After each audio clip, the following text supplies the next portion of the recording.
हजरत उमर फारूक एक दिन रात में गश्त कर रहे थे, रात में निकले थे। उनका मामूल था अपनी रियाया की, अपनी आवाम की खबरगिरी किया करते थे, गश्त लगाया करते थे।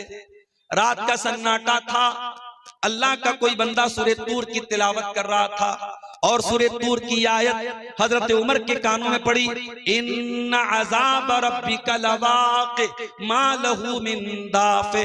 अल्लाह का अजाब आने वाला है और अल्लाह के अजाब को कोई रोकने वाला नहीं है। हजरत उमर ने कुरान की आयत सुनी, वहीं पर गिर गए, बेहोश हो गए। होश आया, घर आए और 1 महीने तक बीमार रहे। लोग अयादत करने आते, खबरगिरी करने आते, ऐ उमर फारूक क्या मामला है, क्यों बीमार पड़े हैं? हजरत उमर कोई जवाब नहीं दे पाते हैं। कुरान की एक आयत सुन करके जिसमें अल्लाह के अजाब का तज़किरा है, जिसमें जहन्नम का तज़किरा है, हजरत उमर 1 महीने तक बीमार पड़ जाते हैं। ये सहाबे किराम थे, इनकी जिंदगियों में आखिरत की टेंशन और आखिरत की फिक्र थी मेरे प्यारे साथ। यही उमर फारूक जब इंतकाल का टाइम आता है और अबू लुलू फिरोज नाम का एक जालिम इनके ऊपर हमला करता है। फजर की नमाज हजरत उमर पढ़ा रहे थे और उसने आकर खंजर मारा और हजरत उमर वही मुसल्ले पर गिर जाते हैं। उनके पेट पर हमला करता है, उनकी अंतड़ियां कट जाती हैं, घर लाए जाते हैं, हकीमों को बुलाया जाता है, दवाएं दी जा रही हैं, लेकिन कोई आराम नहीं हो रहा है। और यकीन हो गया हजरत उमर को कि अब मेरा आखिरी टाइम है, अब मेरा इंतकाल का टाइम आ चुका है। हजरत उमर फारूक रज़ियल्लाहु ताला अन्हु बड़े घबराए हुए हैं, चेहरे पर बड़ी घबराहट है। एक नौजवान आके कहता है, ऐ अमीरुल मोमिनीन, आपको इतना घबराने की क्या जरूरत है? आप तो अल्लाह के नबी के बड़े चहेते साहबी हैं और आपने इस्लाम का बड़ा साथ दिया है, आपने नबी का साथ दिया है, आप नबी पर ईमान लाए और नबी दुनिया से गए तो नबी आपसे राजी थे। ऐ उमर फारूक, अबू बकर सिद्दीक का दौर आया, उनके दौर में भी आपने इस्लाम की बड़ी खिदमत की और अबू बकर सिद्दीक दुनिया से गए तो वो भी आपसे राजी थे।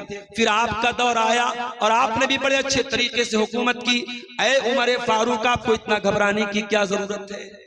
अब जरा जुमला सुनिएगा हजरत उमर का, बुखारी के अल्फाज हैं। हजरत उमर कहते हैं, लऊ अन्नली तिला अलर्ज़ी ज़हबा।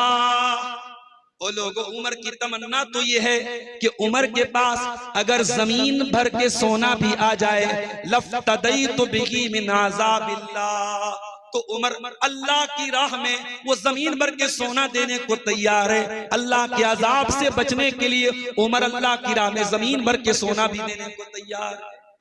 अल्लाह, ये उमर फारूक जो नबी की जबान से जन्नती होने की बशारत सुन चुके हैं और जिनकी पूरी जिंदगी इस्लाम की खिदमत में गुजरी है, इंतकाल के पहले वो ये कह रहे हैं कि अगर मेरे पास जमीन भर के सोना आ जाए और अल्लाह कह दे कि ऐ उमर तू जमीन भर के सोना दे दे, मैं अपने अजाब से तुझे बचा लूंगा, तो उमर उसके लिए भी तैयार है। मेरे प्यारे साथियों, माफ कीजिएगा, आज हम दुनिया परस्त हो चुके हैं, दुनिया के नशे में डूबे हुए हैं। आज हर दौलत वाला कारून बना हुआ है, हर कुर्सी वाला फिरौन बना हुआ है। आज दौलत का नशा, ताकत का नशा, कुर्सी का नशा आज इंसान को जुल्म करने पर मजबूर कर रहा है। आज इंसान जो जुल्म कर रहा है, बगावत कर रहा है, सरकशी कर रहा है, उसकी वजह यही है कि इंसान ने दुनिया को सब कुछ समझ लिया है। मगर ये बात याद रखो मेरे प्यारे साथियों, दुनिया हमेशा नहीं रहेगी, दुनिया एक दिन खत्म हो जाएगी। अब्दुल्ला बिन उमर रज़ियल्लाहु ताला अन्हु को देखिए, गर्मी का मौसम है, प्यास लगी है, किसी ने ठंडा पानी ला के दे दिया। अब्दुल्ला बिन उमर ठंडा पानी पीने लगे। पानी पीने के बाद अचानक रोने लगे, आंखों से आंसू बहने लगे। किसी ने कहा, अब्दुल्ला बिन उमर क्या बात है, आपको तो प्यास लगी थी, पानी मिल गया आपको ठंडा ठंडा, आपको तो खुश हो जाना चाहिए, आप रो क्यों रहे हैं? कहा, ओ लोगों, मुझे कुरान की एक आयत याद आ गई। का कौन सी आयत याद आ गई? फरमाया, वनादा अस्हाबुन नार या अस्हाबल जन्नति अन अफीदू अलैना मिनल मा। कुरान कहता है कि जहन्नमी लोग जन्नती लोगों को पुकारेंगे और कहेंगे, अन अफीदू अलैना मिनल मा, ऐ जन्नतियों थोड़ा सा पानी हमको भी पिला दो।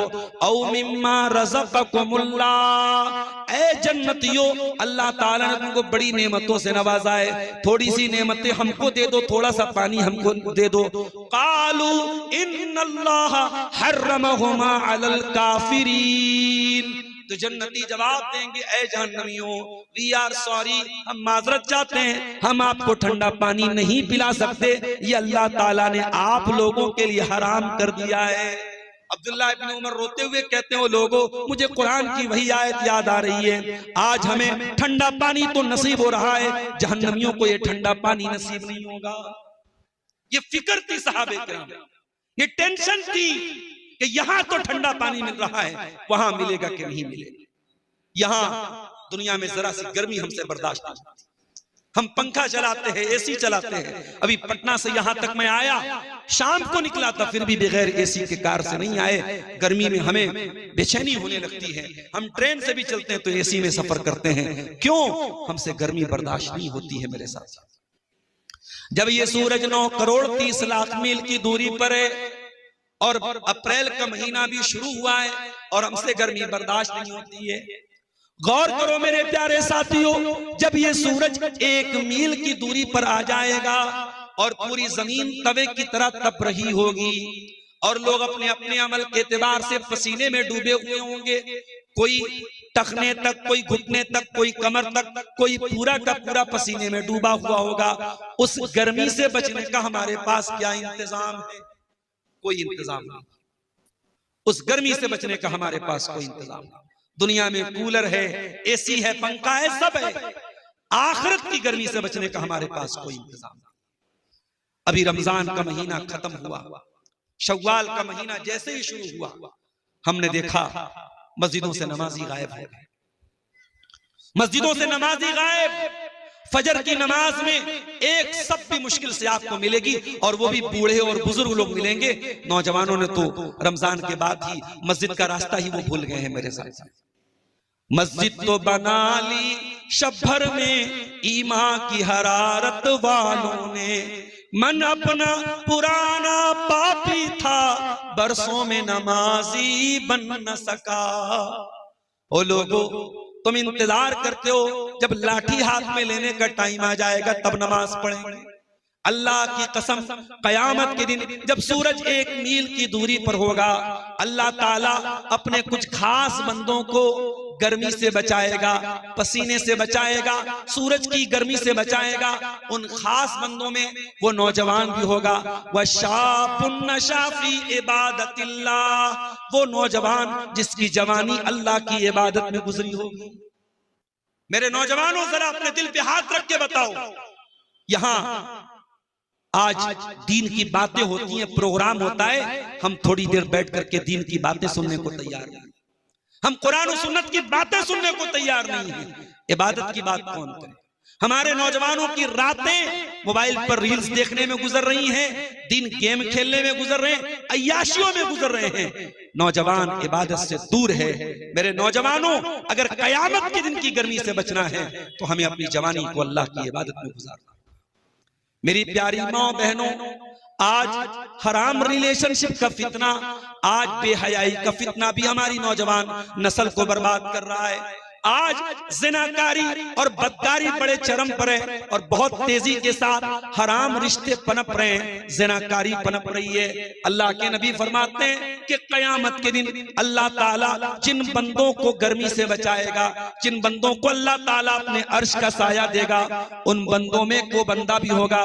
फरमाया व रजुलुन दातुम रातुन ज़ातु मनसबिन व जमालिन फ़क़ाल इन्नी अख़ाफ़ुल्लाह, वो नौजवान जिसको कोई खूबसूरत औरत और पैसे वाली औरत गलत काम की दावत दे और वो ये कह के ठुकरा दे मैं अल्लाह से, जिसको ज़िना की दावत दी जाए, हराम काम की दावत दी जाए और वो ये कह के ठुकरा दे कि नहीं मैं तुम्हारे चक्कर में नहीं पड़ता, मैं अल्लाह से डरता हूँ। ऐसा तकवा और ऐसी परहेजगारी और ऐसी पाक दामनी कहाँ है मेरे प्यारे साथ? आज तो ऐसा लग रहा है कि सोशल मीडिया ये हराम रिलेशनशिप को हासिल करने का एक अड्डा बनता चला जा रहा है। मैं हालात जो देख रहा हूं मेरे साथियों, कभी रात में आप मोबाइल उठाइए, कोई भी आप ऐप खोलिए, फेसबुक खोल लीजिए आप, तो बाकायदा ऐड आता है और ऐड पे लिखा रहता है, तस्वीरें आती हैं लड़कियों की और लिखा रहता है मुझसे चैटिंग करने के लिए क्लिक करें। इस तरीके के बहुत सारे ऐप, खास तौर से रात में 12 बजे के बाद अगर मोबाइल हाथ में आएगा आप देखेंगे उनका एडवर्टीजमेंट ऑटोमेटिक आपके सामने है। बड़ी खूबसूरती के साथ हमारे नौजवानों को जिना परोसा जा रहा है, हमारे नौजवानों को हराम रिलेशनशिप परोसी जा रही है। आज कौन सा गांव है जहां से ये खबरें नहीं आ रही हैं कि फला लड़की फला के साथ भाग गई, फला लड़की फला के साथ भाग गई। आज जिना के वाकयात, आज हराम रिश्तों के वाकयात क्यों हो रहे हैं मेरे साथियों? क्योंकि आज आखिरत की फिक्र नहीं है। अगर आखिरत की फिक्र होती तो हम इस हदीस पर अमल करते। अल्लाह के नबी फरमाते हैं वो नौजवान जिसको कोई खूबसूरत औरत और पैसे वाली औरत गुनाह की दावत दे और वो ये कह के ठुकरा दे मैं अल्लाह से डरता हूं। मेरे प्यारे साथियों, कभी कभी कब्रिस्तान भी जाया करो। अगर आखिरत को याद करना है, मौत को याद करना है, अपने गांव के कब्रिस्तान पे कभी कभी जाओ, अपनी माँ की कब्र पे जाओ, अपने बाप की कब्र पे जाओ। मैं ये नहीं कहता कि माँ के लिए दुआ करने के लिए आपको कब्र पे जाना जरूरी है। आप मस्जिद में बैठ के भी माँ के लिए दुआ कर सकते हैं, आप घर में बैठ के भी दुआ कर सकते हैं, लेकिन कब्रिस्तान जब आप जाएंगे आपको मौत की याद आएगी। अल्लाह के प्यारे नबी अपनी माँ की कब्र पे जाते हैं। सही मुस्लिम की रिवायत है, माँ की कब्र पे जाने के बाद अल्लाह के नबी जब अपनी माँ को याद करते हैं, वो माँ जिसको अल्लाह के नबी ने 6 साल की उम्र में खो दिया था, 6 साल की उम्र में अल्लाह के नबी यतीम हो गए थे और आपने जब अपनी माँ को खो दिया, आप माँ की कब्र पे गए और ज़ारो कतार आप रोने लगे। सहाबे किराम भी अपने नबी को रोता हुआ देख करके रोने लगे। आपने रोते हुए फरमाया, ऐ मेरे सहाबा, मैंने अल्लाह से इजाजत मांगी थी कि मैं अपनी माँ के लिए मगफरत की दुआ करना चाहता हूँ, अल्लाह ताला ने मुझको इजाजत नहीं दी। मैं अपनी माँ की मगफरत की दुआ करना चाहता हूँ, अल्लाह ने मुझको इजाजत नहीं दी। फिर मैंने अल्लाह से इजाजत मांगी कि ऐ अल्लाह, मैं अपनी माँ की कब्र पे जाना चाहता हूँ, अल्लाह ने मुझको इजाजत दे दी। फज़ूरुल क़ुबूर, तो तुम भी कब्रिस्तान जाया करो।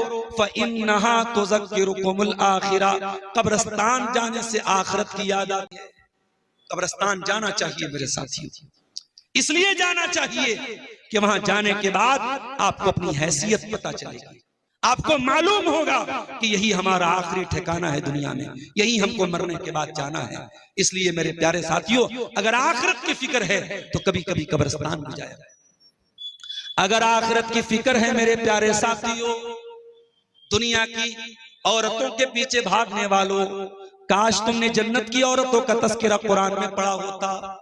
ओ दुनिया की खूबसूरती के पीछे दीवाने हो जाने वाले मेरे नौजवानों, काश के तुमने जन्नत की हूरों के बारे में पढ़ा होता।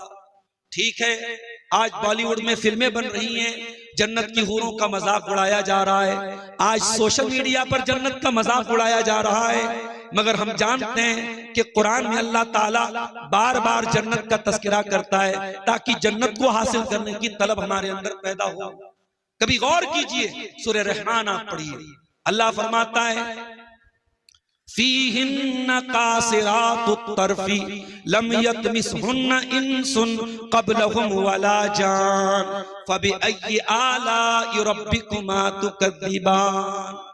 ओ लोगो, जन्नत में ऐसी खूबसूरत औरतें होंगी जो नजरें झुका करके चलने वाली होंगी और जिनको किसी इंसान ने और किसी जिन ने छुआ भी नहीं होगा।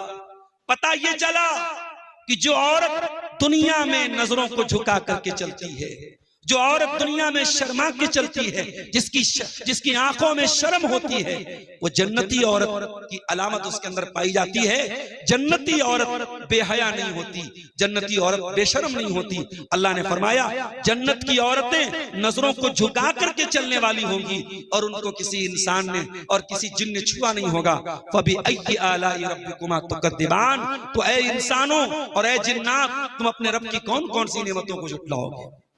कअन्नहुन्नल याक़ूतु वल मरजान फबिअय्यि आलाइ रब्बिकुमा तुकज़्ज़िबान। वो जन्नत की हूरें इतनी खूबसूरत होंगी जैसे हीरा और मोती होता है, जैसे मोती और समुंदर से निकला गया कीमती मोती होता है, वो जन्नत की औरतें इतनी खूबसूरत होंगी। ये दुनिया की फाहिशा औरतें, जो अपनी तस्वीरें दिखा करके 4 पैसे कमाने के लिए इंस्टाग्राम पर अपने जिस्म की नुमाइश करें। मेरे नौजवान भाइयों, उन लड़कियों के पीछे और उन औरतों के पीछे तुम दीवाने हो रहे हो।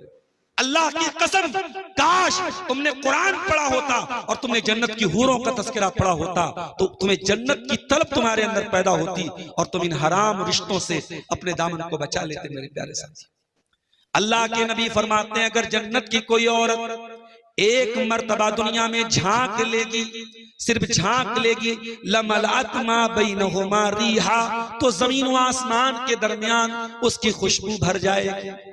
इतनी खुशबूदार होगी जन्नत की औरत कि सिर्फ वो एक नजर डाल ले दुनिया में तो पूरी दुनिया उसकी खुशबू से भर जाएगी।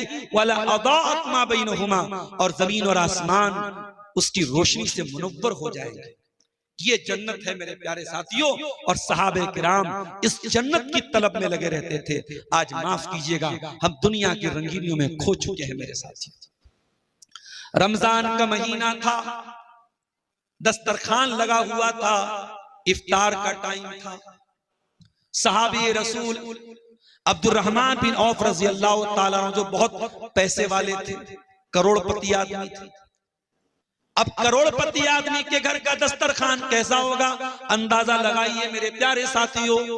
रमजान का महीना है, इफ्तार लगा हुआ है और बिल्कुल इफ्तार का टाइम हो चुका है।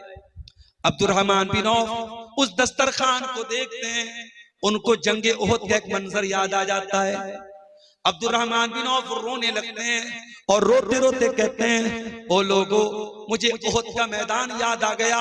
ओहद के मैदान में मुसअब बिन उमैर शहीद कर दिए गए थे और मुसअब बिन उमैर जब शहीद किए गए थे, उनको जिस चादर में कफनाया गया वो चादर छोटी थी और उनकी बॉडी लंबी थी।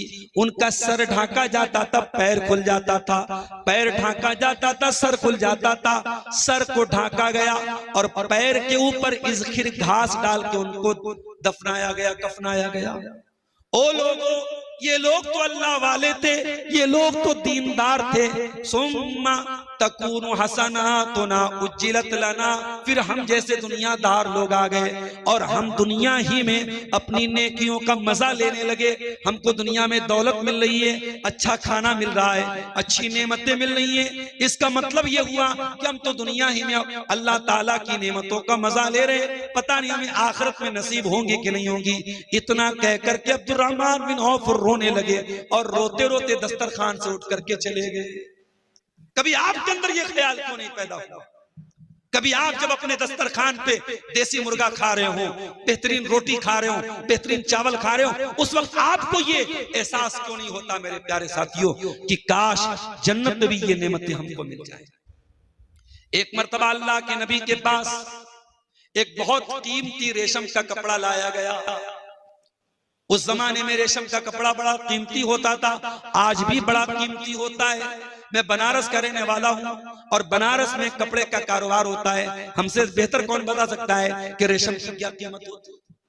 रेशमी कपड़ा आज भी, इसको अंग्रेजी में सिल्क बोलते हैं, वो बड़ा कीमती कपड़ा माना जाता है।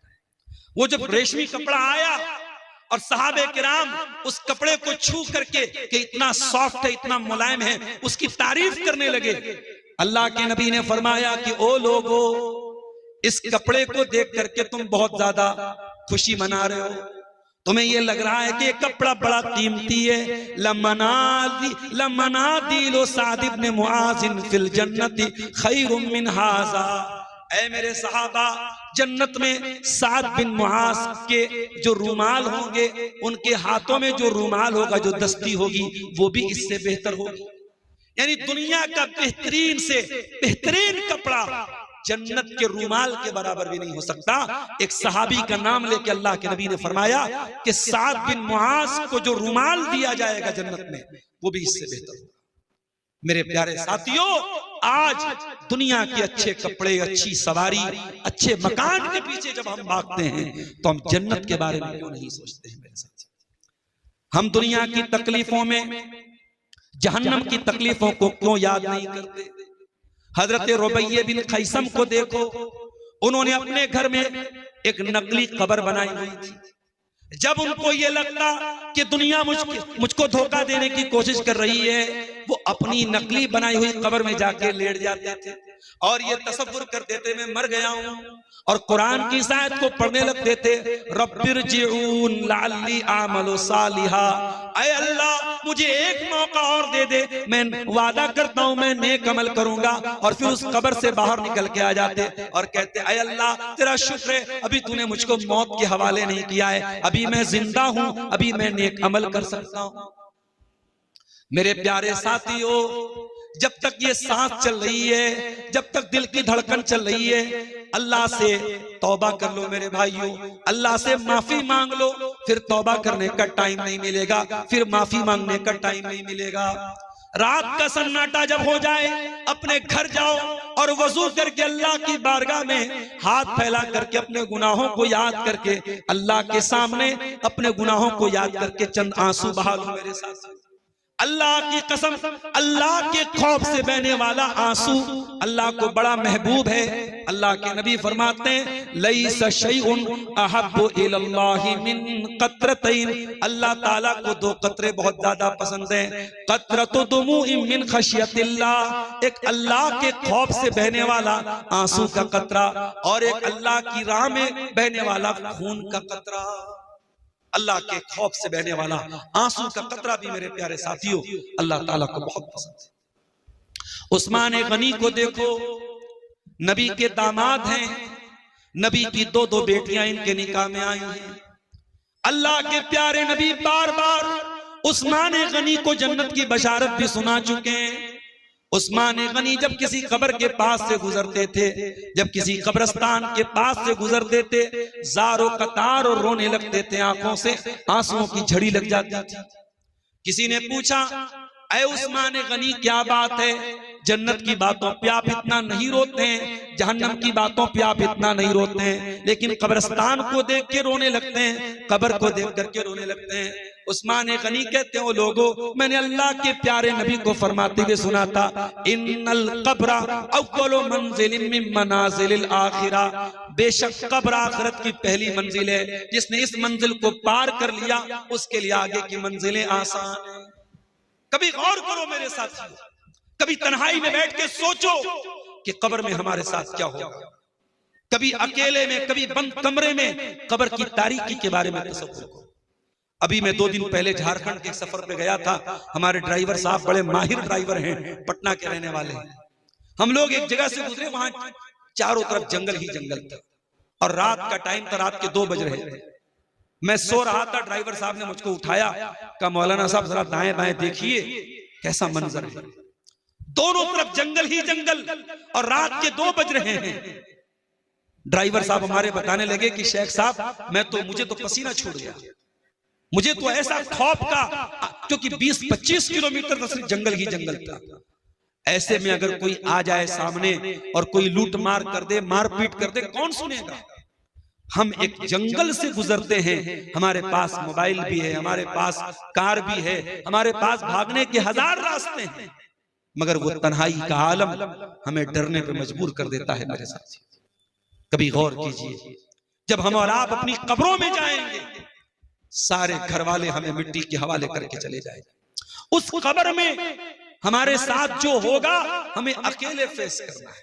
और ये भी याद रखिए, आप जितने भी नेक और अल्लाह वाले बन जाएं, कब्र आपको जरूर दबोचेगी। अल्लाह के नबी की हदीस है कि अगर कब्र किसी को न दबोचती तो 7 बिन मुआज को न दबोचती, लेकिन 7 बिन मुआज को भी कब्र ने दबोचा और थोड़ी देर दबोचने के बाद छोड़ दिया। इसका मतलब कि इंसान कितना ही नेक क्यों ना हो, कब्र में जाएगा तो कब्र उसको थोड़ी देर के लिए जरूर दबोचेगी मेरे साथ। अब जरा सोचिए कि कब्र जब दबोचेगी तो हमारा आलम क्या होगा। और ये 7 बिन मुआज कौन है? कोई मामूली सहाबी नहीं है। इनका इंतकाल हुआ तो 70,000 फरिश्ते इनके जनाजे में आए थे। इनका जनाजा बहुत हल्का था। सहाबा ने पूछा, अल्लाह के नबी इनका जनाजा इतना हल्का क्यों है? आपने फरमाया, इनके जनाजे को फरिश्तों ने उठाया। 70,000 फरिश्ते इनके जनाजे में थे। और ये 7 बिन मुआज वो सहाबी हैं जिनके इंतकाल पर अल्लाह ताला का अर्श हिलने लगा था। लेकिन जब अल्लाह के नबी ने उनको दफनाया, दफनाने के बाद आपने नारे तकबीर तकबीर की आवाज आपने बुलंद की, 3 बार आपने सुभान अल्लाह सुभान अल्लाह सुभान अल्लाह कहा और आपने फरमाया लक़द तज़ायक़ल क़ब्रु अला हाज़िल अब्दिस सालिह, इस नेक आदमी की कब्र भी इनके ऊपर तंग हो गई, इनकी कब्र ने भी इनको दबोच लिया और मैंने अल्लाह से दुआ की तब जाकर के इनकी कब्र ने इनको छोड़ा। मेरे प्यारे साथियों, अगर साद इब्ने मुआज़ रज़ी अल्लाह ताला अन्हु की कब्र उनको दबोच रही है तो यकीनन हमारी कब्र भी हमको दबोचेगी। मेरे प्यारे साथियों, शायर कहता है हाथों से अपने तूने दफनाए कितने मुर्दे, आंखों से तूने अपने देखे जनाजे कितने, हाथों से अपने तूने दफनाए कितने मुर्दे, अंजाम से तू फिर भी क्यों इतना बेखबर है, दुनिया के ए मुसाफिर मंजिल तेरी कब्र है। मेरे प्यारे साथियों, इसीलिए कुरान हमसे कहता है अल्हाकुमुत्तकासुर, ओ दुनिया की दौलत कमाने वालों, ओ दुनिया में नाम कमाने वालों, ओ दुनिया की शोहरत कमाने वालों, हत्ता ज़ुरतुमुल मकाबिर, ये जो धोखे में तुम पड़े हुए हो, जब कब्र में तुम जाओगे ये सारा धोखा खत्म हो जाएगा, तुम होश में आ जाओगे। हत्ता ज़ुरतुमुल मकाबिर, जब तुम कब्र में जाओगे तब तुम्हारी आंखें खुलेंगी। इसलिए मेरे प्यारे साथियों, हम और आप इन तमाम आयतों और हदीसों की रोशनी में हम ये गौर करें कि हमारे अंदर आखिरत की फिक्र कितनी है, और आखिरत की अगर फिक्र होगी मेरे प्यारे साथियों तो ऑटोमेटिक इंसान गुनाहों से बचेगा। जब इंसान के दिल में ये एहसास हो जाए कि मुझे अल्लाह को जवाब देना है तो इंसान गुनाहों से बचेगा। इसीलिए अल्लाह फरमाता है फ़अम्मा मन खाफ़ मक़ाम रब्बिही व नहन नफ्स अनिल हवा फ़इन्नल जन्नत हियल मअवा, जो इंसान अल्लाह के सामने खड़ा होने से डर गया और जिस इंसान ने अपनी ख्वाहिशात को कंट्रोल कर लिया, जन्नत उसका ठिकाना बन जाएगी। अल्लाह के नबी फरमाते हैं कयामत का दिन होगा, बंदा अपने रब के सामने खड़ा होगा, बंदा अपने रब से बात करेगा, कोई ट्रांसलेटर नहीं होगा, कोई अनुवादक नहीं होगा, डायरेक्ट बंदा अपने रब से बात करेगा। बंदा दाएं तरफ देखेगा उसे अपने गुनाह नजर आएंगे, बाएं तरफ देखेगा उसे अपने गुनाह नजर आएंगे, सामने देखेगा जहन्नम की आग नजर आएगी। फत्तकुन्नार, अल्लाह के नबी फरमाते हैं कि ऐ मेरे सहाबा, जब मामला इतना खतरनाक है तो तुम जहन्नम की आग से बचने का इंतजाम करो, वलो बिशिक्की तमरा, अगरचे अल्लाह की राह में तुम्हें खजूर का टुकड़ा ही दे करके अपने आप को बचा सकते हो तो बचा लो, जहन्नम की आग से बचने का इंतजाम करो। मेरे साथी, आज दुनिया में हम ये देखते हैं कि मामूली सी कहीं आग लग जाए तो भगदड़ मच जाती है, और दुनिया की आग से 70 गुना ज्यादा खतरनाक जहन्नम की आग होगी। और जहन्नम की आग इतनी खतरनाक होगी कि वहां जहन्नम ही का बिछौना होगा, जहन्नम ही का ओढ़ना होगा, और जहन्नम में आग का लिबास होगा। और उस जहन्नम की आग जब जलाएगी मेरे प्यारे साथियों, तो कुरान कहता है कुल्लमा नज़िजत जुलूदुहुम बद्दलनाहुम जुलूदन गैरहा लियज़ूक़ुल अज़ाब। ऐ मेरे बंदो, जब हम तुम्हें जहन्नम की आग में जलाएंगे, एक बार जलाएंगे, और जब तुम्हारी चमड़ी जल जाएगी हम दोबारा नई चमड़ी चढ़ा देंगे, हम बार बार जलने की तकलीफ तुमको महसूस कराएंगे। कुल्लमा नज़िजत जुलूदुहुम बद्दलनाहुम जुलूदन गैरहा लियज़ूक़ुल अज़ाब। जहन्नम की आग बार बार जलाएगी और बार बार जलने की तकलीफ का एहसास तुमको कराएगी। मेरे प्यारे साथियों, दुनिया की आग में जरा सी एक चिंगारी हमारे बदन पे लग जाए तो हम उस पे मलहम लगाते हैं, उस पे हम ऑइंटमेंट लगाते हैं, उस पे हम क्रीम लगाते हैं कि जलने का निशान हमारी बॉडी पर ना आ जाए। जरा सोचो, दुनिया की आग से 70 गुना ज्यादा खतरनाक जहन्नम की आग होगी, और वो खूबसूरत चेहरों को जला करके बदसूरत बना देगी। अल्लाह ने फरमाया तल्फहु वुजूहहुमुन नार, जहन्नम की आग जहन्नमियों के चेहरों को जला करके राख कर देगी। वहुम फीहा कालिहून, और दुनिया के बड़े हैंडसम, बड़े खूबसूरत लोग जहन्नम की आग में जाने के बाद बदसूरत बन जाएंगे। मेरे प्यारे साथियों, आज हालात के हिसाब से हम तैयारी करते हैं, गैस सिलेंडर की कमी है तो लोग पहले से गैस सिलेंडर घर में रख रहे हैं, पता नहीं हालात, अभी जंग चल रही है ईरान और इस्राइल की, हालात क्या होंगे, पहले से गैस सिलेंडर हमारे घर में आ जाए। आज इंसान दुनिया की मामूली मुसीबत को देख करके आगे की प्लानिंग करता है, आगे की तैयारी करता है। मेरे प्यारे साथियों, हम अपनी दुनिया की जिंदगी के लिए इतनी प्लानिंग करते हैं, हम आखिरत के लिए कोई प्लानिंग क्यों नहीं करते? अल्लाह फरमाता है, या अय्युहल्लज़ीना आमनुत्तकुल्लाह वल तंजुर नफ्सुम मा क़द्दमत लिगद। ऐ ईमान वालो, अल्लाह से डरो और हर शख्स सोचे कि उसने कल के लिए क्या तैयारी करके रख रखी है। मैं बनारस का रहने वाला हूं, आपके बीच में आया हूं, मैं सुबह निकल जाऊंगा, जाहिर सी बात है मैं आपके यहाँ तकरीर करने और प्रोग्राम में शिरकत के लिए आया हूँ, एक मुसाफिर की तरह आया हूँ और सुबह निकल जाऊंगा। मैं यहाँ बसने के लिए नहीं आया हूँ। जब इंसान कहीं मुसाफिर के तौर पे जाता है तो उतनी ही चीजें लेके जाता है जितनी जरूरत है। मुझे एक दिन का सफर करना हो और मैं पूरी अटैची भर के 10-20 जोड़े कपड़े लेके जाऊं, दुनिया कहेगी बड़ा बेवकूफ आदमी है, सफर तो एक दिन का है और ये पूरी अटैची भर के 20-20 जोड़े कपड़े लेके जा रहा है। हम अपने सफर के हिसाब से अपनी तैयारी करते हैं। मेरे प्यारे साथियों, हम भी आखिरत के सफर पे जा रहे हैं। इस दुनिया में हम सफर की तैयारी कर रहे हैं, और कौन सा सफर? आखिरत का सफर है। और आखिरत में जहां हमको जाना है वो हमारा परमानेंट ठिकाना होगा। दुनिया में तो हम परदेसी और मुसाफिर की तरह आए हैं। इसीलिए अल्लाह के प्यारे नबी ने अब्दुल्लाह इब्न उमर का कंधा पकड़ के कहा था, कुन फिद दुनिया का अन्नका गरीब। अय अब्दुल्ला, दुनिया में ऐसे जिंदगी गुजारो जैसे एक परदेसी जिंदगी गुजारता है, औ आबिरु सबील, जैसे मुसाफिर जिंदगी गुजारता है।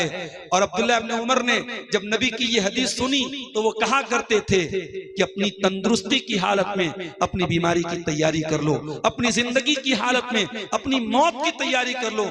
सुबह हो जाए तो शाम का इंतजार मत करो, शाम हो जाए तो सुबह का इंतजार मत करो। मेरे साथियों, आज हमारी जिंदगी को देख के तो ऐसा नहीं लगता कि हमें मरना है। हम तो ऐसे जिंदगी गुजार रहे हैं जैसे हमेशा हमें यही रहना है। नहीं मेरे प्यारे साथियों, जिंदगी ऐसे गुजारो जैसे कल मर सकते हो।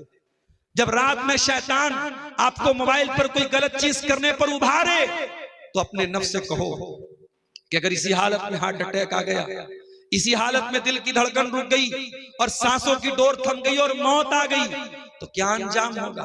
ये गाना सुनते हुए, ये वीडियो देखते हुए, ये इंस्टाग्राम की रील देखते हुए अगर मर गए, अल्लाह को क्या मुंह दिखाएंगे? अल्लाह के नबी फरमाते हैं, कुल्लु अब्दिन युबअसु अला मा माता अलैहि, बंदा जिस हालत में मरेगा उसी हालत में कयामत के दिन उठाया जाएगा। इसीलिए जो इंसान हज करने जाता है, अगर हज के दौरान उसकी मौत हो जाए, अल्लाह के नबी ने फरमाया उसे अलग से कोई कफन मत कफनाओ, उसी एहराम की चादर में उसे कफना दो। क्यों? फ़इन्नहु याती यौमल क़ियामत मुलब्बियन, जो लब्बैक लब्बैक कहते हुए मरा है, जो हज करते हुए मरा है, जो उम्रा करते हुए मरा है, कल कयामत के दिन उठेगा, लब्बैक लब्बैक कहता हुआ उठेगा, उम्रा की हालत में उठेगा, एहराम की हालत में उठेगा। मेरे प्यारे साथियों, जब रात में कोई गलत काम करने पर शैतान आपको उभारे तो आप नबी की हदीस याद कर लो कि उसी हालत में अगर मर गए तो हमारा अंजाम क्या होगा। मेरे अजीजों, आखिरत की ये फिक्र अगर पैदा हो जाए तो ऑटोमेटिक इंसान गलत कामों से बचेगा। आज जितनी चोरी हो रही है, जितनी बेईमानी हो रही है, जितना ज़िना हो रहा है, जितने नशे की दुकानें चल रही हैं, क्यों चल रही हैं? क्योंकि इंसान को ये एहसास नहीं है कि उसे अल्लाह के सामने जवाब देना है। इसीलिए अल्लाह कुरान में कहता है, वैलुल लिल मुतफ्फिफीन, बर्बादी है नाप तौल में कमी करने वालों के लिए। अल्लज़ीना इज़ा क़ालू अलन नासी यस्तौफून, जब सामान लेने जाते हैं तो पूरा पूरा लेते हैं। व इज़ा क़ालूहुम औ वज़नूहुम युक्सिरून, और जब सामान देने का नंबर आता है तो डंडी मारते हैं। जब आप अपना हक लेने जाए पूरा पूरा ले, तनख्वाह लेने जाए पूरी पूरी ले, और ड्यूटी करने जाए तो ड्यूटी में चोरी करें, काम में चोरी करें। ये बेईमानी, ये करप्शन, ये भ्रष्टाचार क्यों है? अल्लाह फरमाता है, अला यज़ुन्नु उलाइका अन्नहुम मबऊसून। ऐ चोरी करने वालों, ऐ बेईमानी करने वालों, ऐ डंडी मारने वालों, क्या तुम्हें इस बात का डर नहीं है कि तुम्हें मरना है और मरने के बाद अल्लाह के पास जाना है? यौम यक़ूमुन नासु लिरब्बिल आलमीन, वो बहुत बड़ा दिन होगा, वो कयामत का दिन होगा, और उस दिन तुम अल्लाह के सामने खड़े हो जाओगे। मेरे प्यारे साथियों, दुनिया का हर पावरफुल, हर ताकतवर ये बात याद रखे कि उसके ऊपर भी एक पावर वाला है। दुनिया में पावर का गलत इस्तेमाल करने वाली ताकतें, अपनी कुर्सी और इख्तिदार का गलत इस्तेमाल करने वाली ताकतें, ये बात याद रखें, अल्लाह का इंसाफ एक दिन आने वाला है मेरे साथ। आज इस्राएल की पार्लियामेंट में कानून पास हुआ कि फलस्तीन के जितने लोगों के खिलाफ इस्राएल की अदालत में केस चल रहा है और जिनके ऊपर ये इल्जाम है कि उन्होंने किसी आतंकवादी और दहशतगर्दी के काम को अंजाम दिया है, इस्राएल की पार्लियामेंट में आज कानून लागू हुआ, उनको सजाए मौत दी जाएगी। अब इसका अंजाम समझते हैं आप कि जो फलस्तीनी इस वक्त इस्राएल की कैद में हैं, उनको एक तरफ से वो सजाए मौत दे देंगे। इस कानून की रोशनी में उनके पास अधिकार आ गया कि वो उनको सजाए मौत दे सकते हैं। लेकिन ये बात याद रखिए कि कोई भी जालिम अगर दुनिया में जुल्म कर रहा है, अल्लाह कहता है कि वमा रब्बुका वमल्लाहु बिगाफिलिन अम्मा तामलून, अल्लाह गाफिल नहीं है जालिमों के जुल्म से। अल्लाह जालिमों को मोहलत दे सकता है, ढील दे सकता है, मगर जालिम की जिस दिन अल्लाह ताला पकड़ करेगा, अल्लाह उस दिन छोड़ेगा नहीं। इन्न कैदी मतीन, अल्लाह की तदबीर बहुत मजबूत है। इसलिए मेरे प्यारे साथियों, अगर गुनाह के बावजूद अल्लाह आपको नवाज रहा है, दौलत दे रहा है, पैसा दे रहा है, ताकत दे रहा है, अल्लाह की ढील का नाजायज फायदा न उठाओ। मेरी प्यारी माँ और बहनों, अगर कोई हराम काम करने के बाद भी आपकी जिंदगी अच्छी गुजर रही है, धोखा न खाना, अल्लाह की ढील से धोखा न खाना। इन्न बत्श रब्बिका लशदीद, अल्लाह की पकड़ बड़ी सख्त है, अल्लाह का अजाब बड़ा कठोर है। और जिस दिन अल्लाह का अजाब आएगा और अल्लाह की पकड़ आएगी, फिर इंसान के पास बचने का कोई रास्ता नहीं होगा। इसलिए मेरे प्यारे साथियों, फिक्र आखिरत ये सबसे जरूरी चीज है। दुनिया की फिक्र तो हर आदमी कुछ ना कुछ करता है, लेकिन असल चीज ये है कि इंसान आखिरत की फिक्र करे। और आखिरी आयत पढ़ के मैं बात खत्म करूंगा, क्योंकि अब रात ज्यादा हो रही है और आप हजरात धीरे धीरे मुंतशिर भी हो रहे हैं। एक आखिरी बात कि अल्लाह ताला ने कारून को एक नसीहत दी थी, और जो कारून को जो नसीहत की गई है, दुनिया में हर इंसान इस नसीहत को अपने लिए समझे। ये नसीहत मेरे लिए भी है, ये आपके लिए भी है। अल्लाह ने क्या फरमाया, वब्तग़ि फ़ीमा आताकल्लाहु दारल आखिरा, ऐ कारून, अल्लाह ताला ने तुझको जो दौलत दी है, इस दौलत के जरिए तू आखिरत की तैयारी कर। वला तंसा नसीबक मिनद दुनिया, ऐ कारून, दुनिया में जो तेरा हिस्सा है, दुनिया में जो तेरा हक है, तो उसका भी ख्याल कर, तू उसको भी मत भूल। लेकिन असल तैयारी तू आखिरत की कर। हमारा असल ठिकाना आखिरत है, हम वहां की तैयारी करें, वहां के लिए मेहनत करें। मेरे प्यारे साथियों, आज एक दूसरे से कंपटीशन हो रहा है, जमीन के लिए, जायदाद के लिए, धन के लिए, दौलत के लिए। कुरान कहता है, वसारिउ इला मग़फ़िरतिन मिन रब्बिकुम व जन्नतिन अर्दुहा अस्समावातु वल अर्द। अरे मुकाबला करना है तो अल्लाह की जन्नत के लिए मुकाबला करो। और जब इस तरीके का अल्लाह की राह में खर्च करने का कोई मौका आए, चाहे मस्जिद के लिए आपको बुलाया जाए, मदरसे के लिए बुलाया जाए, कब्रिस्तान के लिए बुलाया जाए, इस तरीके के नेकी के कामों में खर्च करने की बात आए, तो आप दूसरों का इंतजार मत कीजिए, आगे बढ़ के बढ़ चढ़ करके हिस्सा लीजिए। अगर आखिरत की फिक्र है, ये नेकी करने का मौका है, ये आखिरत बनाने का मौका है। मेरे प्यारे साथियों, याद कीजिए, जब जंगे तबूक का मौका आया था और प्यारे नबी ने ऐलान किया था, जो जंगे तबूक की तैयारी में ताउन करेगा, मैं उसको जन्नत की गारंटी देता हूँ। हजरत उमर फारूक रजी अल्लाह ताला अन्हु अपने घर आए और अपने घर का आधा माल, अपने घर का आधा सामान लेकर के अल्लाह के प्यारे नबी के पास आए। और प्यारे नबी ने पूछा, माँ अबक़ैत लिअहलिक, ऐ उमर, घर वालों के लिए क्या छोड़ के आए हो? हजरत उमर ने कहा, अल्लाह के नबी आप फिक्र न कीजिए, आधा लेके आया हूँ, आधा छोड़ के आया हूँ। हजरत उमर बहुत खुश थे कि आज पहली मर्तबा मैं नेकी के मामले में अबू बकर सिद्दीक से भी आगे बढ़ जाऊंगा। थोड़ी देर के बाद हजरत अबू बकर सिद्दीक आए और वो अपने घर का जो माल लेके आए थे, जो सामान लेके आए थे, उन्होंने ला करके अल्लाह के नबी के कदमों में रख दिया। अल्लाह के प्यारे नबी ने पूछा, माँ अबक़ैत लिअहलिक, ऐ अबू बकर, आपने घर वालों के लिए क्या छोड़ा है? हजरत अबू बकर सिद्दीक ने कहा, अबक़ैतु लहुमुल्लाह व रसूलहू, ऐ अल्लाह के नबी, मैंने घर वालों के लिए अल्लाह को छोड़ा है और उसके रसूल को छोड़ा है, मैंने माल नहीं छोड़ा है, मैं सारा माल लेके आया हूं। आज इस्लाम को मेरे माल की जरूरत है, मैं माल बचा के क्या करूंगा, मैं सारा माल लेके आया। ये अबू बकर सिद्दीक थे, ये उनके दिल में आखिरत की फिक्र थी। मेरे प्यारे साथियों, जिसके दिल में आखिरत की फिक्र होगी वो जरूरत पड़ेगी आखिरत के लिए अपना सब कुछ कुर्बान कर देगा, क्योंकि वहां की का सुख हमेशा का सुख है और वहां का दुख हमेशा का दुख है। दुआ है रब्बुल आलमीन से, इलाल आलमीन हमें दुनिया की भलाई के साथ साथ आखिरत की भलाई भी परवरदिगार हम सबको अता फरमाए, हमारे दिलों में आखिरत की फिक्र पैदा फरमाए, आखिरत की तैयारी की हम सबको तौफीक अता फरमाए। बिलखुसूस हमारे नौजवानों को और हमारी माँ बहनों को अल्लाह ताला हर किस्म की बुराई से उनकी हिफाजत फरमाए। जब तक हम दुनिया में जिंदा रहें, इस्लाम पर हम जिंदा रहें और हमारा खात्मा ईमान पर हो। आमीन। व आखिर दावाना अनिल हम्दुलिल्लाहि रब्बिल आलमीन। वस्सलामु अलैकुम व रहमतुल्लाहि व बरकातुहू। वालेकुम अस्सलाम वरहमतुल्लाहि वबरकातुहू। जज़ाकुमुल्लाहु खैरन।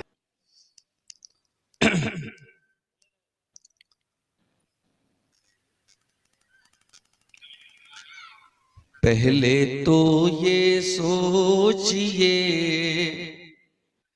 पहले तो ये सोचिए मैं किस कदर बीमार हूँ, और फिर मरने को गोया अब तो मैं तैयार हूँ। बाद उसके सोचिए मैं मर गया रोते हैं सब, मेरे मरने की खबर सुन कर जमा होते हैं सब। मुझको तख्ते पर लिटाया और नहलाने लगे, फिर कफन कुछ लोग मिलकर मुझको कफनाने लगे। अब मुझे सब देखते हैं आखिरी दीदार है, सबके दिल में हसरतें हैं, सबके दिल में प्यार है। अब जनाजा है मेरा तैयार, ले जाने लगे अहले खाना को मेरे कुछ लोग बहलाने लगे। लाके मैयत को मेरी मस्जिद के बाहर रख दिया, और फिर मेरा जनाजा सबने मिलकर पढ़ लिया। अब मुझे कुछ लोग कब्रस्तान ले जाने लगे, फिर वो कब्रस्तान जाकर मुझको दफनाने लगे। कल तलक अपने थे जो वो आज बेगाने लगे, सब अंधेरे में मुझे जब छोड़ कर जाने लगे। कब्र में अब मैं हूँ तन्हा, पास है मुनकर नकीर, जानिबे हक से ये गोया आए हैं बनकर सफीर। अब उन्होंने जो किया मुझसे असर कोई सवाल, पास तो कुछ भी नहीं इस बदअमल के जुज मलाल। फिर ये सोचे हश्र का मैदान कायम हो गया, रोज महशर अदल का मीजान कायम हो गया। मैं खड़ा हूँ एक तरफ है खौफ से हालत बुरी, क्या दिखाऊंगा मैं सूरत है बुरी सीरत बुरी। गैब से इतने में एक आवाज आती है मुझे, जात उस कहार की जैसे बुलाती है मुझे। आ इधर आ बद अमल तेरा भी अब ले लूं हिसाब, खोलना लायक जरा आमाल की अपनी किताब। अब सवालों से मैं उनके हो गया हूँ लाजवाब, खुल्द में जाना कुजाया हो गया हुक्मे अजाब। अब फरिश्तों के लिए होता है ये इरशाद हक, डाल दो दोज़ख में इसको ताकि हासिल हो सबक। जिंदगी भर ये बुरे आमाल करता ही रहा, आलमे फानी की रंगी पे मरता ही रहा। और सितम इस पर कि खुद को बाअमल कहता था ये, अपनी ही तारीफ में शेरो गजल कहता था ये। क्या खबर इसको नहीं थी एक दिन पेशी भी है, उक़बा इसका घर है ये दुनिया में परदेसी भी है। इसने अपनी आक़िबत तो खुद ही कर ली है तबाह, सुन के ये बातें झुकी है शर्म से मेरी निगाह। लोग सारे देखते हैं मुझ जलीलो खार को, खासिरो बदबख्त को बदकार को लाचार को। अब सिवाए हसरतो अफसोस के क्या कीजिए, ऐ असर इस बात को हर रोज सोचा कीजिए, ऐ असर इस बात को हर रोज सोचा कीजिए। मोहतरम उलमाए किराम, बुजुर्गों और दोस्तों, नौजवान साथियों, माओ और बहनों, प्यारे बच्चों, बलहद्दरपुर सुपौल बिहार का ये प्रोग्राम हमारे अजीज दोस्त शेख कौसर तस्नीम हफिज़हुल्लाह ने बहुत पहले इस प्रोग्राम की तारीख ली थी और आज हस्बे वादा अल्लाह की तौफीक से मैं आपके दरमियान पहुंचा। मुझे नहीं लगता कि मैं ताखिर से पहुंचा हूं। पटना से 300 किलोमीटर का सफर बाई रोड कम से कम 5 घंटे तो लग ही जाते हैं। 6 बजे के करीब हम लोग पटना से निकले थे, 11 बजे मैं गांव में दाखिल हो गया। तो ताखीर तो नहीं हुई, हो सकता है आपके प्रोग्राम के शेड्यूल के हिसाब से कुछ ताखीर हुई हो। बहरहाल ये प्रोग्राम कब्रिस्तान की तौसी के लिए, उसके ताउन के लिए मुनक़िद हुआ है। मुझसे पहले जो बंगला जुबान के मुकर्रिर थे उन्होंने अपने अंदाज में आपसे चंदे की अपील भी की और आप हजरात ने उनके हाथ पे चंदा दिया भी है।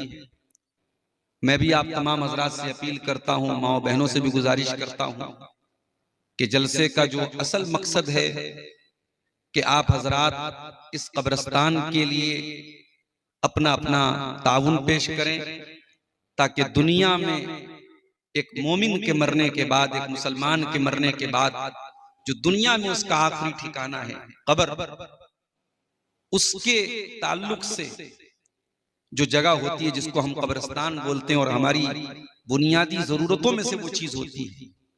और जाहिर है कि ये एक किस्म का सदक़े जारिया होता है और जो लोग भी कब्रिस्तान की तौसी में और उसकी जमीन में हिस्सा लेते हैं इंशाअल्लाह वो एक दायमी अजर व सवाब उनको मिलता रहता है।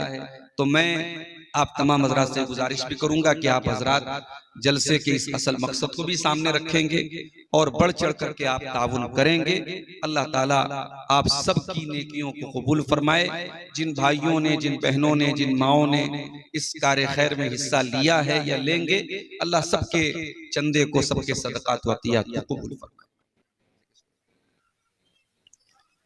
मेरे भाइयों, मुझे मौजू दिया गया है फिक्र आखिरत।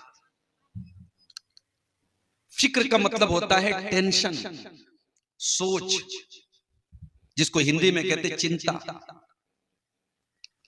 और आखिरत से मुराद इस दुनिया के बाद की दुनिया। आखिरत का मतलब ही होता है बाद वाली जिंदगी।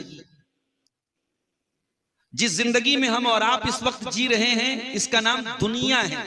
दुनिया का मतलब जो करीब है, जो पास है। और आखिरत जो बाद में आएगी। इसीलिए कुरान में कहीं कहीं दुनिया को ऊला कहा गया, वलल आखिरतु खैरुल लक मिनल ऊला, कि ये पहली दुनिया है, वो बाद वाली दुनिया है। शरीयत हमें ये सोच देती है कि हम अपनी दुनिया की जिंदगी को परमानेंट न समझें। ये दुनिया की जिंदगी परमानेंट नहीं है, ये हमेशा नहीं रहेगी। इस दुनिया की खूबसूरती, इस दुनिया की जवानी, इस दुनिया की ताकत, इस दुनिया का पावर, इस दुनिया की कोई भी चीज परमानेंट नहीं है। इस दुनिया को फना है, इस दुनिया को खत्म हो जाना है। कुल्लु मन अलैहा फान व यबका वजहु रब्बिका ज़ुल जलाली वल इकराम। इस रूए जमीन पर तमाम जानदारों को फना होना है। जिसके अंदर जान है उसको बेजान होना है। अगर बाकी रहने वाला कोई चेहरा है, बाकी रहने वाली कोई जात है, वह यबका वजहु रब्बिका ज़ुल जलाली वल इकराम, वो जलाल वाले और इज्जत वाले अल्लाह का चेहरा है, उसकी जात बाकी रहेगी। इसीलिए बार बार कुरान करीम में अल्लाह ताला हमको तंबीह करता है कि कहीं तुम दुनिया की जिंदगी को सब कुछ मत समझ लेना। कल जुमा का दिन है, आप हजरात मस्जिद में जुमा पढ़ने जाएंगे, इमाम साहब पहली रकात की सूरह आला पढ़ाएंगे। सूरह आला में ये आयत भी आप सुनेंगे, बल तुसिरूनल हयातद दुनिया वल आखिरतु खैरुन व अबका। ऐ मेरे बंदो, तुम दुनिया की जिंदगी को सब कुछ समझते हो, जबकि आखिरत की जिंदगी ज्यादा बेहतर और ज्यादा बाकी रहने वाली है।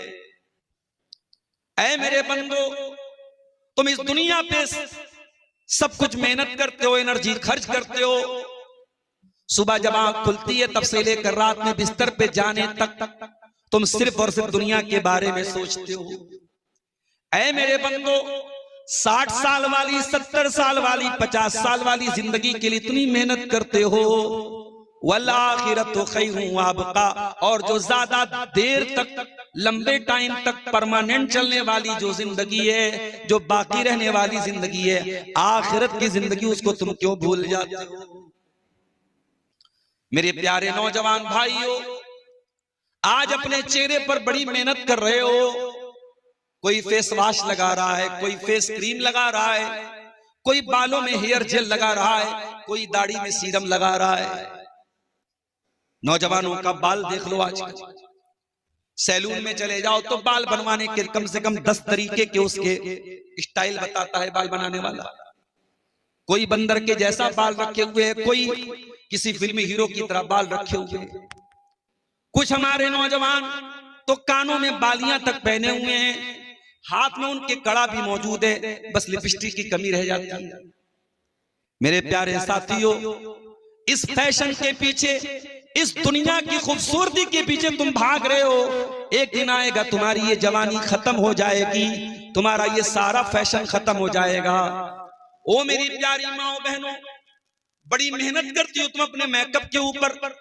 बहुत बड़ी इंडस्ट्री है फैशन की इंडस्ट्री, बहुत पैसा खर्चा किया जा रहा है आज फैशन के ऊपर, आज मेकअप के ऊपर। लेकिन है मेरी प्यारी माओ बहनों, एक टाइम ऐसा भी आएगा जब आपके चेहरे की रौनक खत्म हो जाएगी, जब चेहरे पर झुर्रियां पड़ जाएंगी, जब बाल सफेद हो जाएंगे, जब जवानी आपकी फना हो जाएगी। उस वक्त आपको मलाल होगा कि काश हमने जन्नत के लिए मेहनत की होती। जन्नत में कोई बूढ़ा होने वाला नहीं है, जन्नत में कोई चीज एक्सपायर होने वाली नहीं है, जन्नत की नेमतें कभी खत्म होने वाली नहीं होंगी। इसीलिए कुरान बार बार हमें दुनिया और आखिरत दोनों का कंपैरिजन हमारे सामने पेश करता है कि मेरे बंदो, ये दुनिया है और ये आखिरत है। अब तुम कंपैरिजन कर लो, तुम मुकाबला कर लो, तुम तुलना कर लो कि ये बेहतर है या ये। मैंने आपके सामने सूरह हदीद की कुरान के 27वें पारे की एक आयत पढ़ी है। जरा उस आयत के ऊपर गौर कीजिएगा मेरे प्यारे साथियों। उस आयत में अल्लाह ताला ने पूरी दुनिया की जिंदगी का नक्शा खींचा है। एलमू अन्नमल हयातुद दुनिया लअबु व लहबु व ज़ीनतु व तफाखुरुम बैनकुम। ऐ मेरे बंदो, ये दुनिया की जिंदगी तो खेल है। बच्चा 8 साल का होता है, 10 साल का होता है, उसकी जिंदगी का एक ही मकसद उसको खेलना है। उसको न नौकरी की टेंशन है, न परिवार चलाने की टेंशन है, न कमाने की टेंशन है। वो स्कूल से आया, मदरसे से आया, खेल रहा है, मोबाइल पे गेम खेल रहा है, घर में क्रिकेट खेल रहा है। उसकी जिंदगी का एक ही मकसद है, उसको खेलना है। एलमु अन्नमल हयातुद दुनिया लअबुन, ओ लोगो, तुम्हारी दुनिया की जिंदगी की शुरुआत तो खेल से हो रही है। वलहबुन, थोड़े और बड़े हो गए, लड़की 14 साल की हो गई, लड़का 16 साल का हो गया। इंग्लिश में बोले तो टीनेजर हो गया, हिंदी में बोले तो नौयुवक हो गया, उर्दू में बोले तो नौजवान हो गया। 16 साल का लड़का, 14 साल की लड़की अब सजने लगा, सजने लगी, संवरने लगा। आईने के सामने देर तक खड़ा होकर के अपने आप को निहारने लगा, अपने ड्रेसिंग सेंस पर ध्यान देने लगा, अपने बालों पर तवज्जो देने लगा। वल्लाहुम, अब तमाशे का दौर आ गया। पहले सिर्फ खेल खेला करता था, अब तमाशे का दौर आ गया। अब फिल्में और सीरियल और मोबाइल पर वीडियोस देखना भी उसकी जिंदगी का एक मशगला बन गया। पहले खेल था, अब तमाशा उसकी जिंदगी में आ गया। वज़ीनतुन, थोड़ा और बड़ा हुआ तो सजने लगा, थोड़ा और बड़ा हुआ तो सजने लगा, जीनत इख्तियार करने लगा, अपने आप को संवारने लगा, अपने आप को सुंदर बनाने लगा, अपने आप को खूबसूरत बनाने लगा। व तफाखुरुम बैनकुम, फिर लड़के की शादी हो गई, लड़की की शादी हो गई, परिवार बन गया, फैमिली बन गई। अब जिंदगी थोड़ी सी और आगे बढ़ गई। अब ज्यादा पैसा कैसे कमाया जाए, मेरे पड़ोसी के पास बुलेट आ गई, मेरे पास बुलेट कैसे आ जाए। उसने स्कॉर्पियो खरीद ली, मैं कैसे फॉर्च्यूनर खरीद के दिखा दूं। वो लखपति बन गया, मैं कैसे करोड़पति बन के दिखा दूं। व तफाखुरुम बैनकुम, एक दूसरे के ऊपर फख्र करने लगे, एक दूसरे से कंपटीशन करने लगे, एक दूसरे से प्रतिस्पर्धा करने लगे, मुकाबला करने लगे। उसके बाद और आगे बढ़ो, 40 साल की उम्र हो गई, 45 साल की उम्र हो गई, खूब पैसा कमा लिया, बाप भी बना, फिर दादा भी बन गया, बेटों के बेटे भी हो गए, बेटियों के बेटे भी हो गए। वत्तकासुरुन फिल अमवालि वल औलाद, अब इसी बात का चर्चा हो रहा है। मेरे इतने बच्चे, मैंने इतनी जमीन बनाई, मैंने इतनी जायदाद बनाई। अब माल की कसरत और औलाद की कसरत पे नाज करने लगा। ऐ मेरे बंदे, यही तो तेरी सारी जिंदगी की मिसाल है। खेल से बात शुरू हुई थी और जाके कहां खत्म हुई। कितना पैसा कमाया, कितनी जमीन बनाई, कितना जायदाद बनाया, कितने पोते हो गए, कितने नवासे हो गए। अब अल्लाह मिसाल क्या दे रहा है, जरा गौर से सुनना। कमसली गैसिन आजबल कुफ्फार नबातु, ऐ मेरे बंदो, इस दुनिया की जिंदगी की मिसाल ऐसी है जैसे आसमान से बारिश उतरती है, और जब बारिश उतरती है जमीन से लहलहाने वाली खेती निकलती है, जमीन से सब्जा निकलता है, जमीन से पौधे निकलते हैं, और खेती करने वाले हरे हरे पौधे देख करके बहुत खुश हो जाते हैं। सुम्मा यहीजु फतराहु मुस्फर्रा, फिर वो खेती के पकने का टाइम आ जाता है, वो खेती पीली हो जाती है, वो जर्द हो जाती है। सुम्मा यकूनु हुतामा, और फिर एक दिन ऐसा आता है उस खेती को काट दिया जाता है। ओ नौजवानों, जरा गौर करना, तुम्हारी जिंदगी भी खेती की तरह है। तुम जवानी में हरे भरे रहते हो, बुढ़ापे में पीले हो जाते हो, और जब इंतकाल हो जाता है और कब्रिस्तान के हवाले कर दिए जाते हो तो समझो कि खेती की तरह काट दिए जाते हो। फिर तुमको कोई मरने के बाद तुम्हारी डेड बॉडी अपने घर में नहीं रखता है।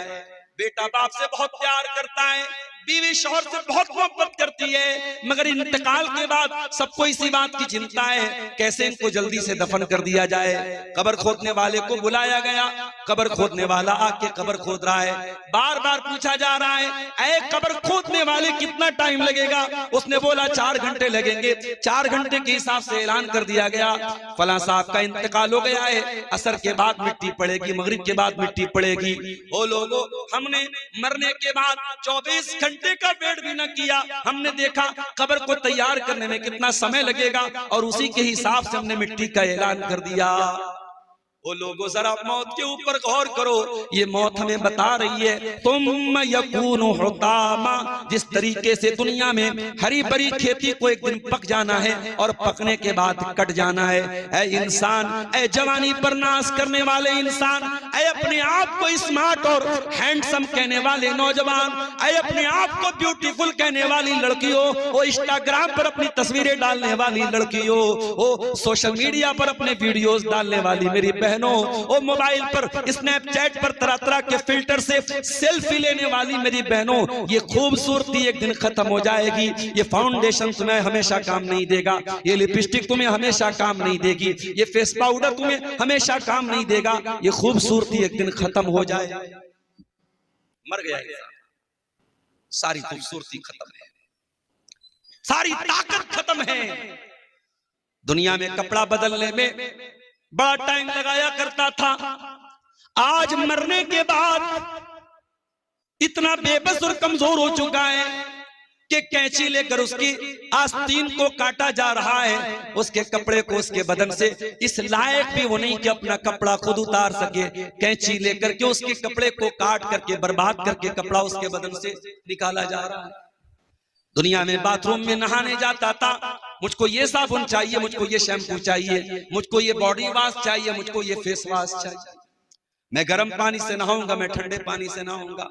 ओ नहाने के लिए नखरा करने वालों, मरने के बाद तुम कोई नखरा नहीं कर पाओगे, मरने के बाद तुम ये भी नहीं कह पाओगे ओ लोगों मैं तो गीजर से नहाया करता था, मैं तो पानी गर्म करके नहाया करता था, मुझे ठंडे पानी से क्यों नहला रहे हो? मैं लाइफ बॉय से नहाया करता था, मैं लक्स से नहाया करता था, तुम बगैर साबुन के मुझको क्यों नहला रहे हो? मुझको नीम की पत्तियों से क्यों नहला रहे हो? नहलाया जा रहा है। कोई पेट दबा के इसके बदन की गंदगी को निकाल रहा है, कोई हाथों में कपड़ा लेके इसकी पाखाना की, इसकी शर्मगाह की गंदगियों की गलाजत को साफ कर रहा है, कोई इसकी नाक में रुई डाल के इसको वजू करा रहा है। ओ लोगों, इंसान कितना बेबस हो गया, इंसान कितना कमजोर हो गया। अपनी मौत पर अगर गौर करे, अपनी लाश पर अगर गौर करे, अपने अंजाम पे गौर करे तो शायद दुनिया की रंगीनियों में इतना खो ना जाए। नहलाने के बाद वो इंसान, वो लड़की जिसकी अलमारी उसकी ड्रेसेस से भरी हुई थी, जिसके पास बहुत सारी फ्रॉक थी, लहंगा था, साड़ियां थी, हाय हाय आज मरने के बाद उसे सफेद कलर के एक कॉटन की सूती चादर में कफनाया जा रहा है। दुनिया में बड़े बड़े ब्रांडेड कपड़े पहनने वाले, 1-1 हजार रुपया मीटर कपड़ा पहनने वाले को भी उसी कफन का मामूली कपड़ा कफनाया जा रहा है। कोई ब्रांड यहां नहीं चलेगा, कोई डिजाइन यहां नहीं चलेगा, बगैर सिले हुए कपड़े में दोनों को कफनाया जा रहा है। ओ लोगों जरा गौर करो क्या अंजाम हमारा हो रहा है। कफना दिया गया, अब 4 लोगों के कंधे पे जनाजा उसका जा रहा है। कहां जा रहा है? कब्रिस्तान में जा रहा है। अरे मरने वाला तो करोड़पति था, बड़ी जमीनें थी, बड़ी जायदादें थी, हराम तरीके से जमीनें हासिल कर लिया करता था, सूद और ब्याज के पैसे कमा लिया करता था, दूसरों की जमीन को नाजायज कब्जा कर लिया करता था। ओ बेईमानी करने वाले इंसान, ओ चोरी करने वाले इंसान, ओ डाका डालने वाले इंसान, ओ भ्रष्टाचार करने वाले इंसान, तूने किसके लिए जमीनें बनाई, तूने किसके लिए जायदाद बनाई? सब ठाट पड़ा रह जाएगा जब लाद चलेगा बंजारा, सब छोड़ करके तुझको आज उसी 2 गज जमीन के हवाले किया जाएगा। दुनिया में ये अपनी कार से चलता था, इसकी कार जब गांव से सर पर दौड़ा करती थी, इसकी कार को देख के लोग बड़ी तारीफ किया करते थे। अरे हाजी साहब के पास तो बड़ी महंगी वाली कार है, बहुत ऊंची वाली कार है। ओ हाजी साहब, ओ सेठ जी, ओ करोड़पति साहब, आज आपकी सारी दौलत दुनिया में रह गई और आपको 4 लोगों के कंधे पे कब्रिस्तान जाना पड़ रहा है। कब्रिस्तान लेके जाया गया, कब्र में डाल दिया गया और मिट्टी डाल करके लोगों ने अपने अपने घर की राह ले ली। बेटे ने भी बाप की मिट्टी दे के हाथ झाड़ ली। बीवी 4 महीना 10 दिन तक इद्दत गुजारने के बाद भूल गई। तेरी औलाद तुझको भूल गई, तेरे बच्चे तुझको भूल गए, तेरी बीवी तुझको भूल गई। और उस कब्र की तारीकी में मेरे भाई, अब तू खुद अपने अमल का हिसाब देगा। तू मुनकर नकीर को जो सवालों का जवाब देगा, तू अपने अकीदे और अपने अमल के हिसाब से जवाब देगा। न वहां तेरे बीवी बच्चे तेरे काम आएंगे, न वहां तेरी धन दौलत तेरे काम आएगी, न वहां तेरा पावर तेरे काम आएगा। सुम्मा यकूनु हुतामा, मेरे बंदो तुम्हें दुनिया में कट जाना है। जिस तरीके से उस खेती को एक दिन कट जाना है और खेती के को एक सपाट मैदान बन जाना है, उसी तरीके से तुझे अपने घर से निकल के कब्रिस्तान जाना पड़ेगा, तुझे मरना पड़ेगा, तुझे दुनिया से। और जानते हो मरने के बाद इंसान की पहली तमन्ना क्या हो? दुनिया में इंसान की प्लानिंग बहुत सारी अधूरी रह जाती है। इंसान ख्वाब देखते देखते दुनिया से चला जाता है। जिसके पास बाइक है वो सोचता है कार आ जाए, जिसके पास कार है वो सोचता है महंगी वाली कार आ जाए, जो किराए के मकान में रहता है सोचता है अपना मकान हो जाए, जो अपने मकान में रहता है सोचता है आलीशान बंगला बन जाए। ये अधूरे ख्वाब लेकर के इंसान दुनिया से मर जाता है। कोई एक्सीडेंट हो जाता है, कोई बीमारी आ जाती है, किसी बहाने से मौत आ जाती है और इंसान मर जाता है। और मरने के बाद जब अल्लाह के फरिश्ते उसकी रूह निकालने के लिए आते हैं, तो बंदा पहली तमन्ना क्या करता है, जरा गौर से सुनना। अल्लाह फरमाता है, हत्ता इज़ा जाअ अहदहुमुल मौत, ऐ मेरे बंदे, जब तेरे पास मौत आएगी तो तेरी जबान से एक ही लफ्ज निकलेगा, काल रब्बिरजिऊन, ऐ अल्लाह तू एक मौका मुझे और दे दे, ऐ अल्लाह एक चांस मुझे और दे दे, लअल्ली आमलु सालिहन फीमा तरक्तु, ऐ अल्लाह मुझे अब अपना मकान नहीं बनवाना है, मुझे लड़की की शादी नहीं करना है, मुझे बिजनेस को आगे नहीं बढ़ाना है, मुझे गवर्नमेंट जॉब का कोई चक्कर नहीं पालना है। ऐ अल्लाह थोड़ा सा मौका और दे दे। ऐ अल्लाह बड़े पाप किए थे, ऐ अल्लाह बड़े गुनाह किए थे, बहुत नाराज किया था तुझको, ऐ अल्लाह एक चांस और दे दे, मैं वादा करता हूँ लअल्ली आमलु सालिहा, ऐ अल्लाह अब मैं दुनिया में आने के बाद सिर्फ तेरी बात मानूंगा, मैं नेक अमल करूंगा, मैं तुझको राजी करने वाला अमल करूंगा, मैं कोई गुनाह नहीं करूंगा। अल्लाह फरमाएगा कल्ला, हरगिज नहीं, इन्नहा कलिमतुन हुवा काइलुहा, ऐ मेरे बंदे तेरी ये तमन्ना कभी पूरी होने वाली नहीं है। व मिन वराइहिम बरज़खुन इला यौम युबअथून, अब कयामत तक तुझे बरज़ख की जिंदगी गुजारना है, अब इसी कब्र में तुझे रहना है। अब या तो ये कब्र जन्नत की क्यारी बन जाएगी या जहन्नम की आग का टुकड़ा बन जाएगा।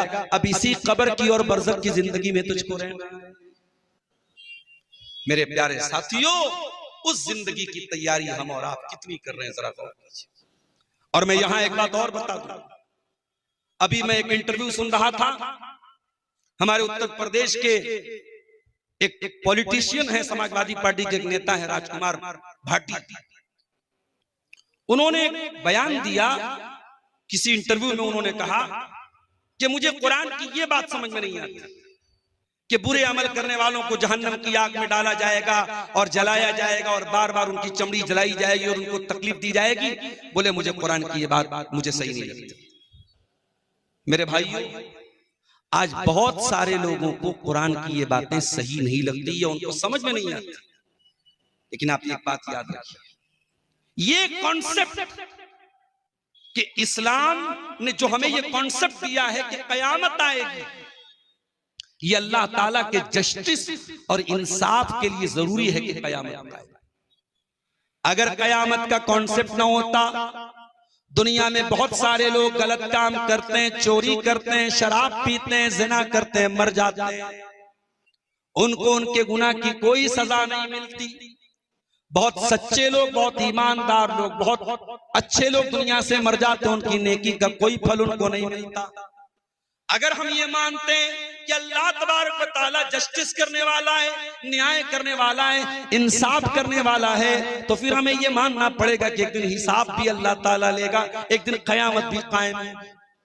इसीलिए पांचों टाइम की नमाज में हम बार बार जब सूरह फातिहा पढ़ते हैं, हम क्या कहते हैं? अल्हम्दुलिल्लाहि रब्बिल आलमीन अर्रहमानिर रहीम मालिकी यौमिद्दीन। तमाम तारीफें अल्लाह ताला के लिए जो सारे जहानों का रब है, बहुत मेहरबान है, बहुत कृपा करने वाला है। मालिकी यौमिद्दीन, और हिसाब के दिन का मालिक है, बदले के दिन का मालिक है।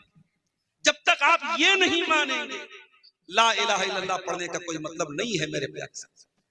अगर हम ये मानते हैं इस ब्रह्मांड का, इस विश्व का कोई रचनाकार है, इस कायनात का कोई बनाने वाला है, इस क्रिएशन का कोई क्रिएटर है, इस यूनिवर्स का कोई रब है, तो हमें ये मानना पड़ेगा कि एक दिन the day of justice, the day of resurrection, the final day, the last day, कयामत का दिन आएगा और उस दिन अल्लाह तबारक व तआला बंदों को उनका हिसाब देगा। और इसी बात को अल्लाह ताला सूरह आले इमरान की आयत नंबर 185 में और क्लियर तरीके से बयान करता है। फरमाता है कुल्लु नफ्सिन ज़ाइक़तुल मौत, मेरे बंदो हर नफ्स को मरना है। व इन्नमा तुवफ़्फ़ौना उजूरकुम यौमल क़ियामा, और मरने के बाद तुम्हें क़यामत के दिन तुम्हारे अमल का पूरा पूरा हिसाब दिया जाएगा। फमन ज़ुज़िया अनिन नारि व उदखिलल जन्नत फ़क़द फ़ाज़, तो जो अल्लाह की अदालत में, अल्लाह की बारगाह में जो जहन्नम की आग से बचा लिया जाएगा और जो जन्नत में दाखिल कर दिया जाएगा, वही कामयाब होने वाला है। वमल हयातुद दुनिया इल्ला मताउल गुरूर, और ऐ मेरे बंदो ये दुनिया की जिंदगी तो धोखे का सामान है, ये दुनिया धोखेबाज है, ये दुनिया बेवफा है। इस दुनिया ने आज तक किसी के साथ वफा नहीं की है, इस दुनिया ने आज तक किसी का साथ नहीं दिया है। ये है इस्लाम का कॉन्सेप्ट। और मैं ये भी क्लियर कर दूं मेरे भाई, इस्लाम आपसे ये नहीं कहता कि आप दुनिया छोड़ दीजिए। ये जितने बड़े बड़े ढोंगी घूम रहे हैं कि साहब हम शादी नहीं करते, हमें औरत की जरूरत नहीं है, ये झूठ बोलते हैं। अगर इंसान है, मर्द है और उसके अंदर मर्दानगी है तो उसको औरत की जरूरत है। इस्लाम फितरत का दीन है मेरे प्यारे साथियों। इस्लाम इसीलिए शादी करने का भी हुक्म देता है। एक सहाबी जिनका नाम अब्दुल्लाह बिन अम्र बिन आस था, उनकी शादी हो गई और बीवी को बिल्कुल भी टाइम नहीं देते थे, बीवी के पास ही नहीं जाते थे। दिन में रोजा रख देते, रात में तहज्जुद पढ़ते थे। बीवी परेशान हो गई और बीवी ने अपने ससुर से कह दिया कि आपके बेटे को मुझसे कोई मतलब ही नहीं है। ससुर कौन थे? अम्र बिन आस रज़ी अल्लाह ताला अन्हु थे। वो अल्लाह के नबी के पास आते, अय अल्लाह के नबी मेरे बेटे को समझाइए, नई नई शादी हुई है, बीवी से कोई मतलब ही नहीं रखता है। अल्लाह के प्यारे नबी ने बुलाया, अय अब्दुल्ला अलम उखबरन्नका तसूमुन नहार व तक़ूमुल लैल, मुझे पता चला है कि तुम दिन में रोजा रखते हो, रात में तहज्जुद पढ़ते हो। हाँ अल्लाह के नबी बिल्कुल सही पता चला है। आपने फरमाया, अय अब्दुल्ला कान खोल के सुन लो, इन्ना लिज़ौजिका अलैका हक्का व इन्ना लिअयनिका अलैका हक्का व इन्ना लिज़ौरिका अलैका हक्का व इन्ना लिरब्बिका अलैका हक्का। अय अब्दुल्ला तेरी बीवी का भी तेरे ऊपर हक है, तेरे शरीर का भी तेरे ऊपर हक है, तेरे मेहमान का भी तेरे ऊपर हक है और तेरे रब का भी तेरे ऊपर हक है। तू बीवी को उसका हक दे, तू जिस्म को उसका हक दे, तू मेहमान को उसका हक दे और तू अल्लाह ताला को उसका हक दे। ये है इस्लाम का कॉन्सेप्ट। इस्लाम हमें दुनिया छोड़ने की तालीम नहीं देता है मेरे प्यारे साथियों। इसीलिए कुरान में सबसे बेहतरीन दुआ में क्या सिखाई गई? और रब्बना आतिना फिद दुनिया हसना व फिल आखिरति हसनतन व क़िना अज़ाबन्नार। ऐ परवरदिगार तू दुनिया में भी भलाई अता फरमा और आखिरत में भी भलाई अता फरमा और जहन्नम की आग से हमको बचा ले। आखिरत की फिक्र मेरे प्यारे साथी, ये इस्लाम की तालीम है। आज हम और आप गौर करें, हमारी जिंदगियों में आखिरत की फिक्र कहाँ है? मस्जिद में हम देखते हैं जुमा के दिन चंदा होता है, सबसे ज्यादा 10 के और 5 के सिक्के आते हैं, क्योंकि वहां आखिरत का मामला है। दुनिया में खर्च करने की बात आती है, दुनिया के शौक के लिए खर्च करने की बात आती है, आदमी हजारों खर्च कर देता है। जहां आखिरत की बात आती है वहां चमड़ी चली जाए दमड़ी ना जाए, वो मिजाज होता है। मेरे प्यारे साथियों, साहबे किराम की जिंदगियों को जरा उठा करके देखो। ये अबू बकर सिद्दीक रज़ी अल्लाह ताला अन्हु हैं, अल्लाह के नबी के सबसे चहेते साहबी हैं, अल्लाह के नबी के दोस्त है, साथी हैं, बहुत बड़े साहबी हैं, बड़ा मर्तबा है इनका। अबू बकर सिद्दीक कभी कभी किसी परिंदे को देख करके कहा करते थे, ऐ काश अबू बकर तू भी इस परिंदे की तरह होता, ऐ अबू बकर काश तू इस परिंदे की तरह होता और तुझे अल्लाह ताला का हिसाब किताब ना देना पड़ता, तुझे गुनाह पर कोई सजा ना मिलती, तुझे अल्लाह ताला के यहाँ कोई हिसाब किताब ना देना पड़ता। ऐ अबू बकर काश के तेरी माँ ने तुझे जन्म ही ना दिया होता, ना तू दुनिया में पैदा होता, ना तुझको हिसाब देना पड़ता। ये अबू बकर सिद्दीक बोल रहे हैं, ये उनका जुमला है जो नबी की जबान से बार बार जन्नती होने की बशारत सुन रहे हैं, जो उनका जुमला है, कह रहे हैं कि काश तेरी माँ ने तुझको जन्म दिया।